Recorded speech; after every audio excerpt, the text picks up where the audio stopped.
গণতন্ত্র প্রতিষ্ঠা ছাড়া আমরা ফিরে পাব না। গণতন্ত্রের উত্তরণের জন্য গ্রহণযোগ্য, সুষ্ঠু, স্বচ্ছ একটি নির্বাচন দরকার। সেই নির্বাচন ঘোষিত হয়েছে আগামী ফেব্রুয়ারি মাসে। জনগণ উল্লসিত হয়েছে। জনগণ প্রত্যাশা করে ফেব্রুয়ারি মাসের মধ্যেই নির্বাচন হতে হবে। আপনারা সবাই জানেন, দেশে বিদেশে পর্যবেক্ষকরা জানেন, দেশের নির্বাচন অভিজ্ঞ রাজনৈতিক দল এবং বিশেষজ্ঞরা জানেন, ডিসেম্বরের মধ্যেই নির্বাচন করার যথেষ্ট সুযোগ ছিল। তারপরেও সরকার প্রধান হিসাবে ডক্টর ইউনূস বলেছেন তিনি একটি ঐতিহাসিক নির্বাচন ফেব্রুয়ারি মাসে করতে চান। সেই বিবেচনায় আমরা ডিসেম্বর থেকে ফেব্রুয়ারির নির্বাচন মেনে নিয়েছি। তবে সতর্ক থাকতে হবে, এই ফেব্রুয়ারি মাস যেন কোনোভাবে ক্রস না করে। কে নির্বাচিত হবে জনগণ তা নির্ধারণ করবে। তার ভোটাধিকার ফিরিয়ে দিতে হবে।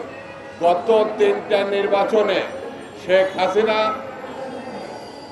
বাংলাদেশের গণতন্ত্রকে কবরস্থ করেছে। শেখ হাসিনা গণতন্ত্রকে শুধু কবরস্থ করেছে এটাই বড় কথা না, এই মহিলা বাংলাদেশে গণহত্যা চালিয়েছে, আমাদের ছেলে মেয়েদেরকে হত্যা করেছে, আমাদের সম্পদকে লুণ্ঠিত করে বিদেশে পাচার করেছে। অর্থাৎ গণহত্যার বিচার এবং টাকা ফেরত আনা এটা একটা চলমান প্রক্রিয়া। এই প্রক্রিয়ার মধ্যেই নির্বাচন হতে হবে, নির্বাচিত সরকার প্রতিষ্ঠা করতে হবে।